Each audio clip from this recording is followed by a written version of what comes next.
আল্লাহ বলেন বান্দা তওবা ভঙ্গ করেছো, আবার কর, আবার কর, আবার কর। কারণ আমি তওবাকারীকে কেমন ভালোবাসি জানো নি রে বান্দা?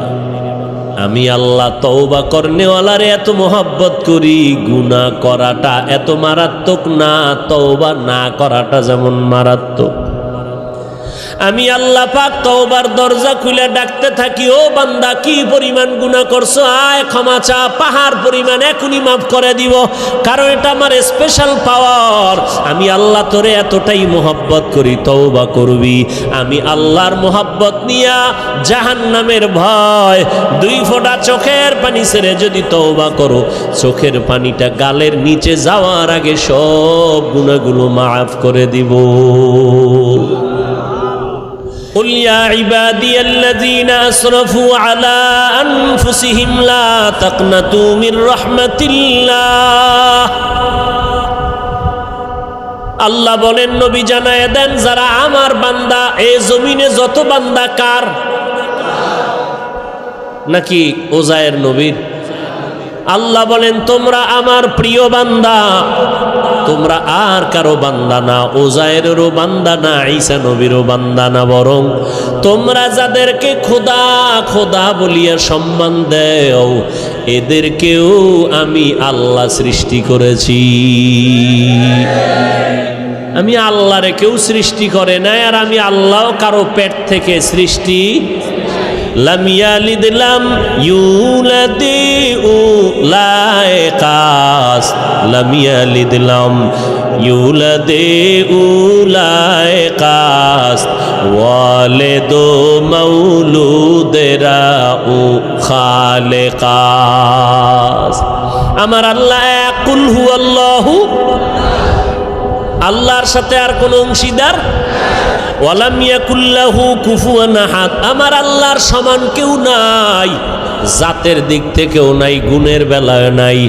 আমার আল্লাহ জাত হিসাবে এক, সত্তাগতভাবে এক, গুণের বেলায় এক।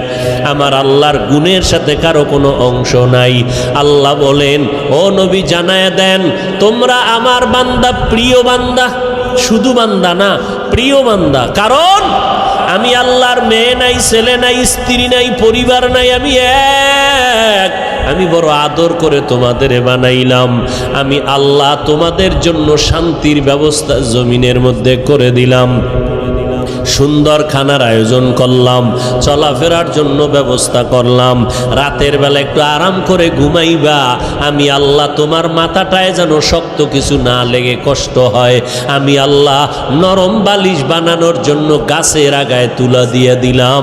ওই তুলা দিয়া বালিশ বানাইয়া ঘুমা।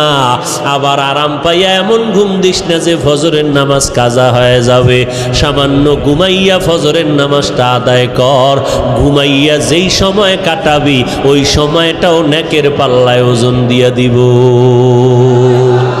আতিনা ফি দারে দুনিয়া না হাসান, আতিনা ফি দারে উকবা না হাসান, ইয়া গিয়াসাল মুস্তাগীসিন ইহদিনা লফতিখারা বিল উলুমে ওয়াল গিনা।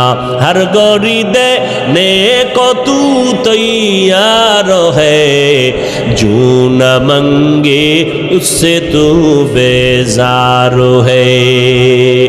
আল্লাহ তাআলা বলেন, বান্দা তোমরা আমার পেয়ারা বান্দা, আমি আল্লাহ তোমাদের এতটা ভালোবাসি, যেই ভালোবাসাটা তোমার মা তোমাকে দিতে পারে নাই, যেই ভালোবাসা সন্তানকে বাবা দিতে পারে না, যেই ভালোবাসা সন্তান মা বাবাকে দিতে পারে না, যেই ভালোবাসা কেউ কাউকে দিতে পারে না, যেই ভালোবাসাটা আমি আল্লাহ তোরে দিলাম।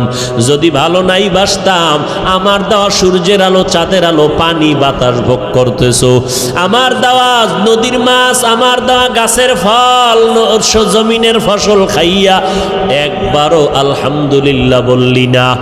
আজান হইল শুনলি, আসসালাতু খায়রুম মিনান নাওম, এরপরও মসজিদে আসলি না, বিছানায় বসে বসে বসে পার্শ্ব পরিবর্তন করলি, এরপরেও মসজিদে গিয়া 4 রাকাত নামাজ পড়লি না। জোহরের সময় ডাকলাম আসলি না, আসরের সময় ডাক দিলাম আসলি না রে বান্দা, মাগরিবে ডাক দিলাম আসলি না, এশার নামাজেও ডাকলাম সারা দিলি না রে গোলাম। আমি আল্লাহর দেওয়া সব নেয়ামত খাইয়া আমার হুকুম তো মানলি না, বরং উল্টা আমার বিরোধিতা করলি। আমি আল্লাহ যা পছন্দ করি তুই তা পছন্দ করো না, আমি আল্লাহ আমল পছন্দ করি তুই আমল পছন্দ করো না, বরং নিজেও নামাজ পড়ো না, যারা নামাজ পড়ে তাদেরকেও পছন্দ করো না, নিজেও দাড়িটা লম্বা করো না, যারা দাড়ি লম্বা করে তাদেরকেও পছন্দ করো না, নিজেও টুপি পরো না, যারা টুপি পরে তাদেরকেও পছন্দ করো না। এরকম আছে না নাই? টুপির ভেতরে গোলমাল, টুপি নিজেও পরে না, যারা পরে এদেরকেও পছন্দ করে না, নিজেও পর্দা করে না, যারা পর্দা করে তাদেরকেও পছন্দ করে না। আল্লাহ কয় এত নাফরমানি করলি, আবার ফাঁকে ফাঁকে আমার দেওয়া নেয়ামত খাইয়া খাইয়া আলেম ওলামারা পায় ধরে ধরে নামাজের কথা বলে, আর তোরা বেঈমান আমার দেওয়া নেয়ামত খাইয়া নিমক হারামের মতো আবার আলেমের বিরুদ্ধে লিস্টি তৈরি করো। আছে না নাই? ওরে তুই লিস্টি কয়বার তৈরি করবি? আমি মাওলা তো তোর লিস্টিটা ঠিক মতো টানাইয়া রাখছি, আজরাইলের কাছে চিঠি দিয়া রাখছি, যেদিন সময় হবে রুহুটা ধরে টান দিবে, তোর বাড়ি গাড়ি সব দুনিয়ায় পড়ে থাকবে, সন্তান আব্বা বলে ডাকবে, জবাব আর দিতে পারবি না। ওই 5 তলা বিল্ডিং থেকে তোরে নামাইয়া যতই টাকার মালিক হও, যমুনা গ্রুপের মালিক করোনায় আক্রান্ত হয়ে গেল, 1000 কোটি টাকা দিয়া চাইলো আমার দেহটা সুস্থ করে দাও, কেন ডাক্তার আজও পর্যন্ত পারল না। বান্দার সব দুনিয়াতে ফালাইয়া চক্ষু অন্ধ হয়ে গেল, 3টা সাদা কাপড় নিয়ে কবরের বাসিন্দা হয়ে গেল। এখন খবর নাও, যমুনার মালিকের মাইয়া ভোলারা এরা আনন্দে চিৎকার দেয়, বাবার খবর নেয় না। ও আল্লাহর বান্দারা, যদি বাহাদুরি বাহাদুরি ভাব দিয়া হুজুরদের বৃদ্ধাঙ্গুলি দেখাইয়া বলো টুপি পরব না, দাড়ি রাখবো না, নামাজ পড়ব না, দেখি কে কি করে, আল্লাহ কয় নবী জানায়া দেন ওরে করব কি হুজুরে করবে না, আমি আল্লাহই করব। যদি সীমা বেশি লঙ্ঘন করে আমি দুনিয়াতেই ধরবো, ওর কিডনি নষ্ট করে ফেলবো, ওর হাত পাও নষ্ট করে ফেলবো, আমি আল্লাহ ওরে অসুস্থ বানাইয়া বিছানায় ফালায় রাখবো, এমন রোগ দিব যেই রোগের চিকিৎসা কোনো কেউ ডাক্তার করতে পারবে না, আমি আল্লাহ। এরপরে স্থায়ী ধরাটা দিব মরার পর। কেমন? ওই কবরে যেদিন সাদা কাপনের প্যাকেট হইয়া যাবি রে বান্দা, কে পীর সাহেব, কে মুরিদ, কে বাবা, কে সন্তান, কে ডাক্তার, কে রোগী, ভেদাভেদ নাই।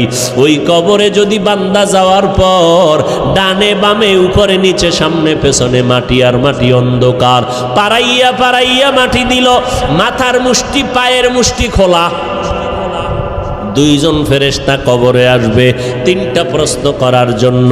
রবের পরিচয় দাও, ধর্মের পরিচয় দাও, রাহমাতুল লিল আলামিনের পরিচয় দাও। ওরে দুনিয়াতে যারা বৃদ্ধাঙ্গুলি দেখাইছো আর বাহাদুরি করে বলছো আমরা টুপি পরব না, নামাজ পড়ব না, ওলামায়ে কেরামের কথা মানব না, বরং বিরোধিতা করব, নবীর তরিকায় চলব না, আল্লাহর হুকুম মতে কোরআন পড়ব না, নবীর আদর্শের সুন্নতের জবাই করব, এরা এই অবস্থায় যদি কবরে যাও ওই 3টা প্রশ্নের জবাব দিতে কেউ পারবে না।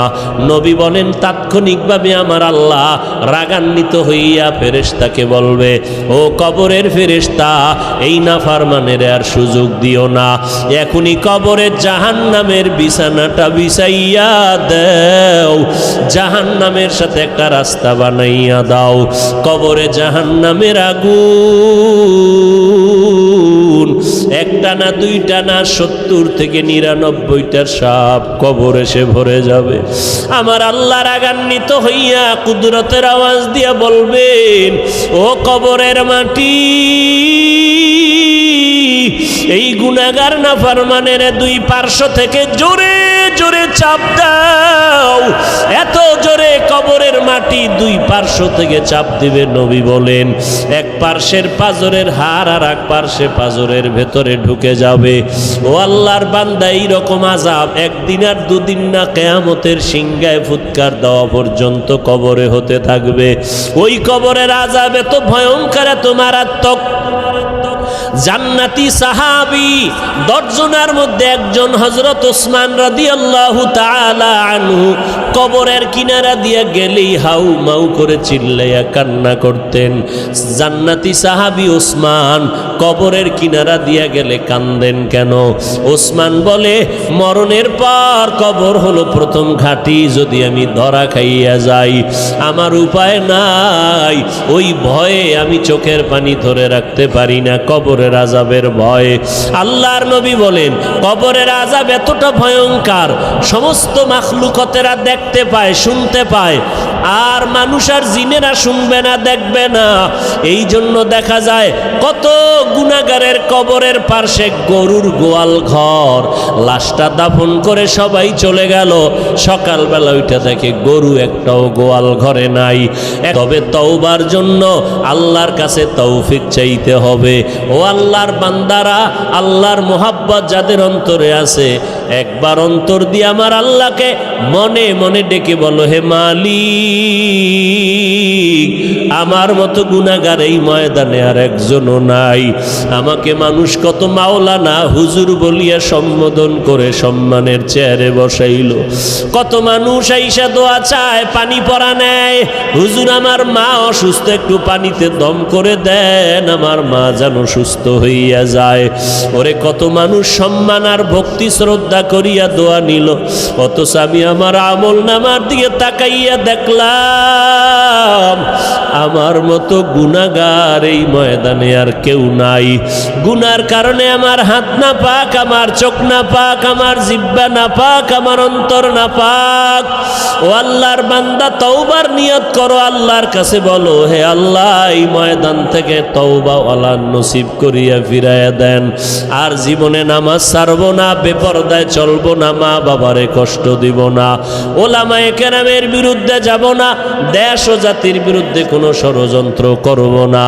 যাদের অন্তরে কোনো নেফাকি নাই, দুর্বলতা নাই, অন্তর পাক্কা নিয়ত তওবা করার মতো, তাদেরকে অনুরোধ করে বলবো, আল্লাহর মোহাব্বতে খাঁটি তওবার নিয়তে দুটো হাত আল্লাহকে দেখাইয়া দেই। আয় আল্লাহ, আমাদের হাতগুলো কবুল করে নেন, তওবা কবুল করে নেন, তওবার উপরে মজবুত হইয়া চলার মতো তৌফিক দান করেন। আমিন।